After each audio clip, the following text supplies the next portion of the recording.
Hey everyone, it's Sam Smith, Realtor with JP and Associates Realtors. Today is June 25th. I always have to look at my calendar every time I do this because every day is running together at this point. I can't always keep track. Anyhow, it's June, the end of June already, and I've got a new guest today.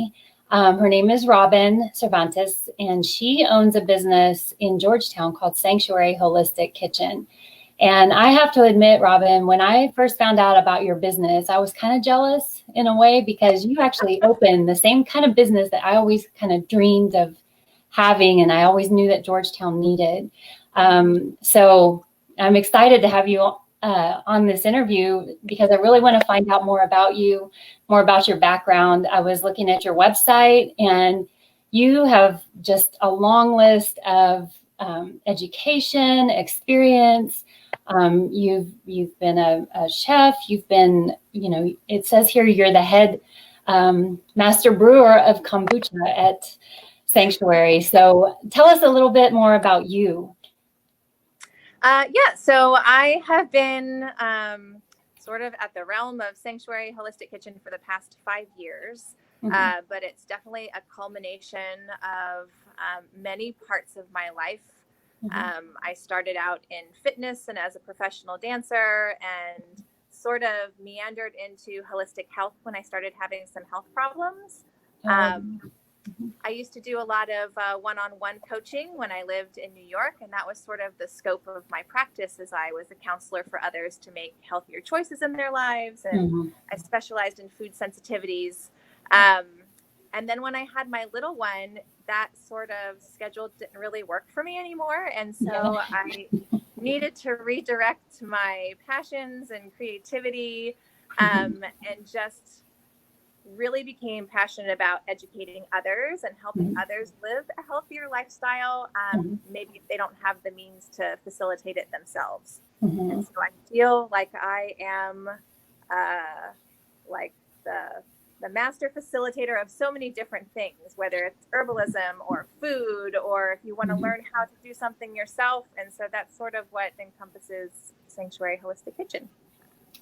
All right. So that's one of the things I was going to ask you is if you had sort of a defining moment that led you down this path. I know that, as a dancer, you probably, your health is extremely important, your physical health. And so did something just happen? You don't have to go into details about your health unless you like to share it. Sure. So I was at sort of the peak of my career. I lived in Manhattan. I was auditioning and going to callbacks and doing shows very regularly, and that was the bulk of my income.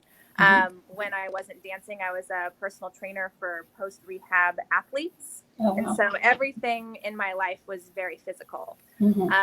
I felt that I was eating and doing things in a really healthy way for me, and at 26, my body fell apart, which is not the time when your body should be falling apart. And I was just tired all the time. I was sick all the time. I didn't have a good immune system. My gut was a wreck. My joints were becoming problems. I was getting recurring injuries, and every doctor that I went to just said that I needed to pretty much take a nap or rest more, that I was doing too much. But there's too many things happening at too many different energetic standpoints that I knew something else was going on.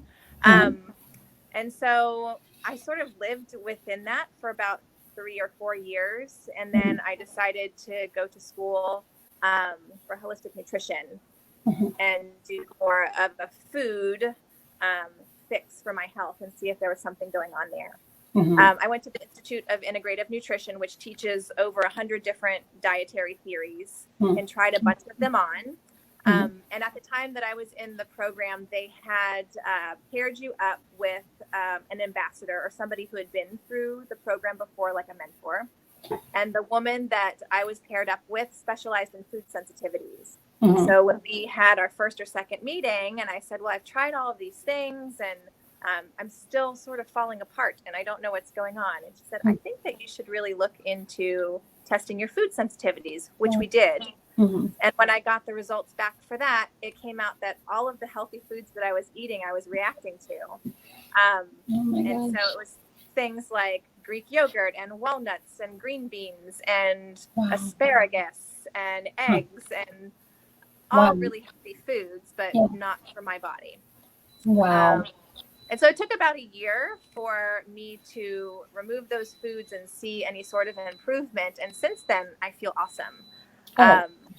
Great. So when I started practicing, that's what my area of focus was food sensitivities and inflammation. When my practice sort of came to a close after having my little one, I wanted to really build a brand and a company that specialized in a top allergen-free aspect, whether it's topical or foods or internal remedies. It needed to be something that was easy to navigate. I felt that when I went and looked for replacement foods or replacement shampoos and soaps and things, the laundry list of ingredients is like 30, 40 ingredients on a bottle. And it's kind of hard to like sit there and figure out what all of those things are.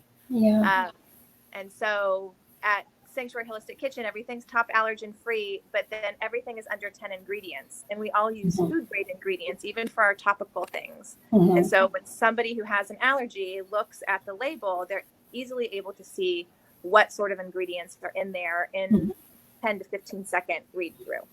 Wow.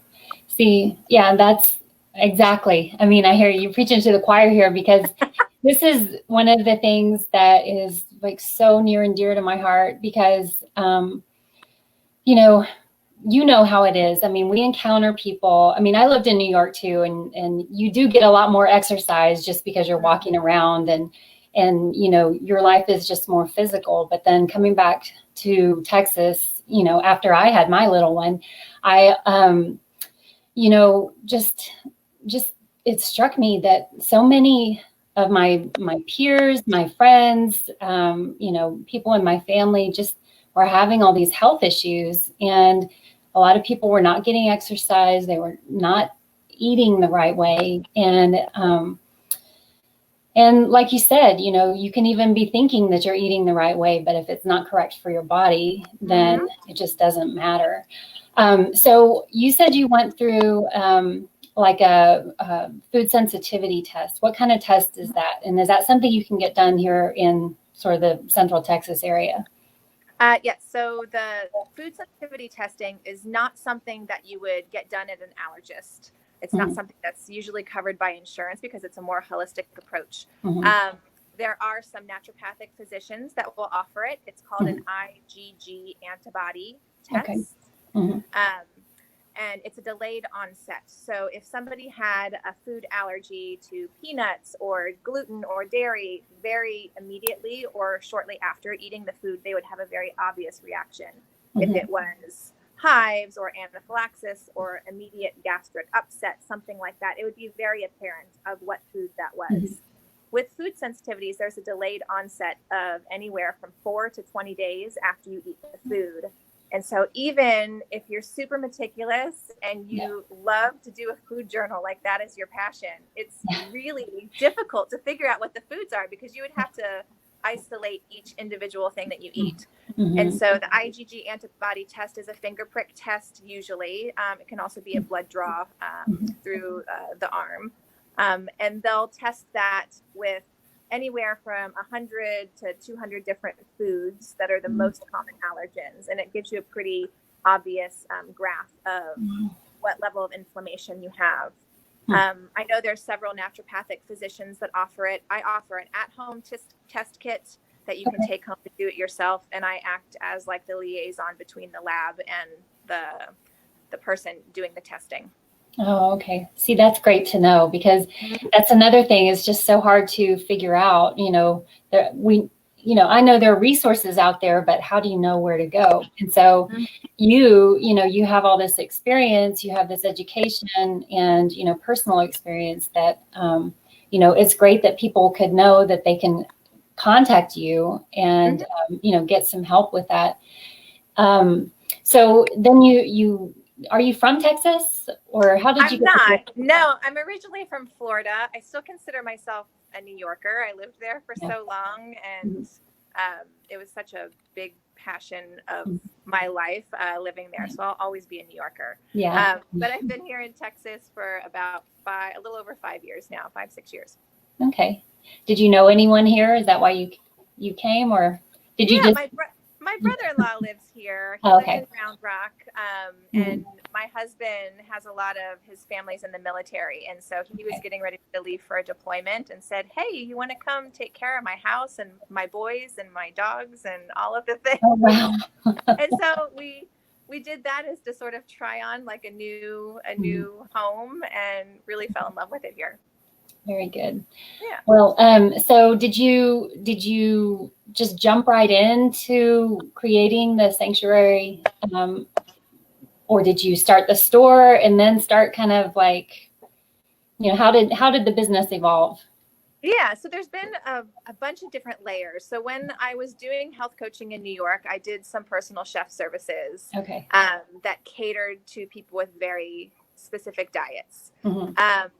And so when I moved down here and started to develop what Sanctuary Holistic Kitchen looked like, I started more with natural remedies and some topical remedies, both internal and topical, and started selling at farmers markets just to see what sort of the draw was, get some feedback from people that were trying it out, because I was trying it on my family and they'll all tell me that they love it, but like getting honest feedback from the consumers are important. Yeah. And so I did farmers markets for a long time, and it snowballed into doing like a 4-tent setup at Wolf Ranch Farmers Market. So it was pretty much an entire store. We did all of our skincare and topical remedies. We did kombucha on tap. We had prepackaged foods, like so many things. Wow. And that just became exhausting, having to set up an entire store in an hour, be out in the elements, the rain and the cold and the heat and the sun and everything, and then strike it down. And only having one selling day a week was challenging. Sure. I had sublet a few different commercial kitchens to process some of my things that I made, and felt that it was time that I really had my own space, that I didn't have to answer to anybody except for me, which worked really well for my personality type.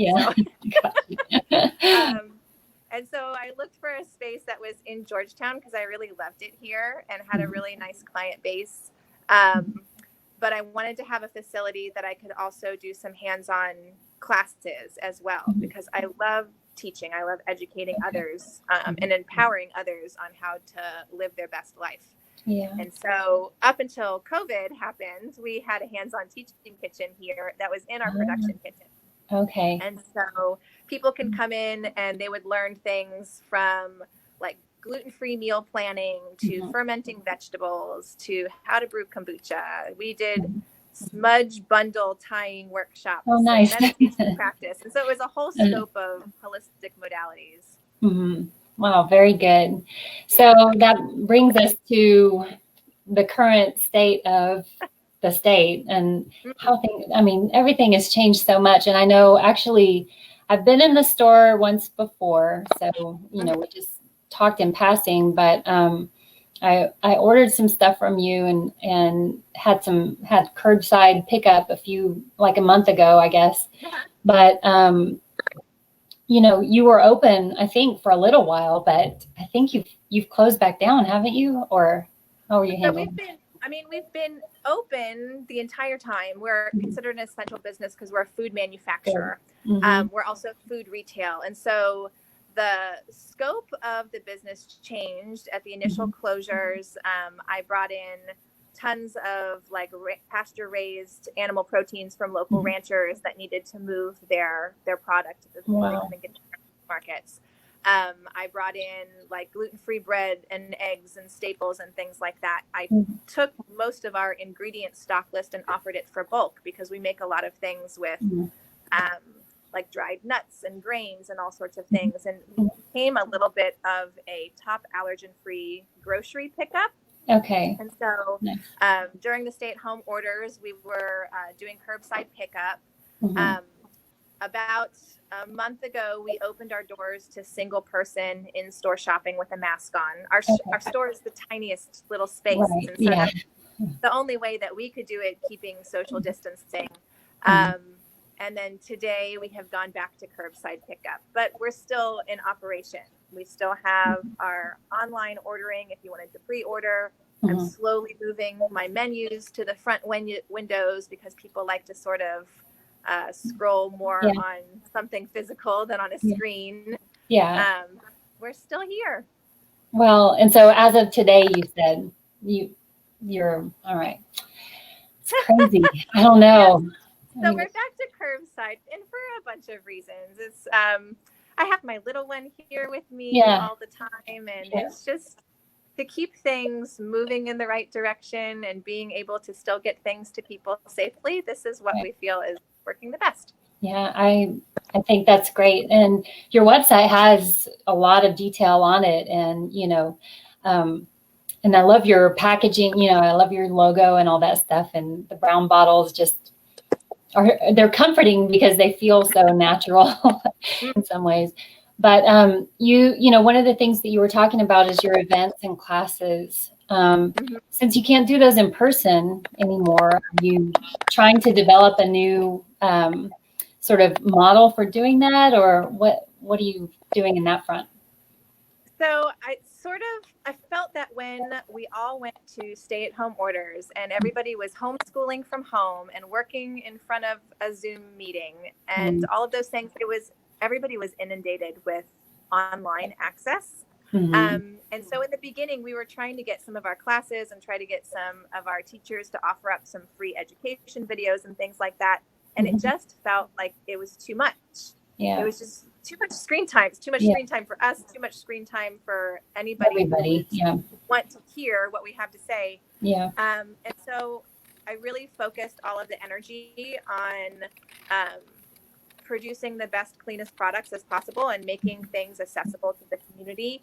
I've sort of gone down to, I'm the only one in the shop working most of the time. I have a helper come in occasionally for packaging.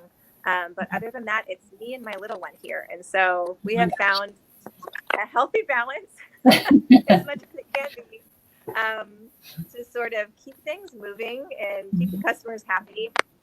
I keep tooling with the idea of doing some like wild harvesting workshops, something like that outside. I want to do that. So tell me for sure, because I'm always looking at pictures and I know there's all kinds of stuff in my backyard that I'm not trying to grow, but it's growing. One of my favorite classes that I did, it had to be like, it was the day that I tore all the ligaments in my ankle. So like one day I was teaching a class and the next day I was in a boot. So it was the beginning of March.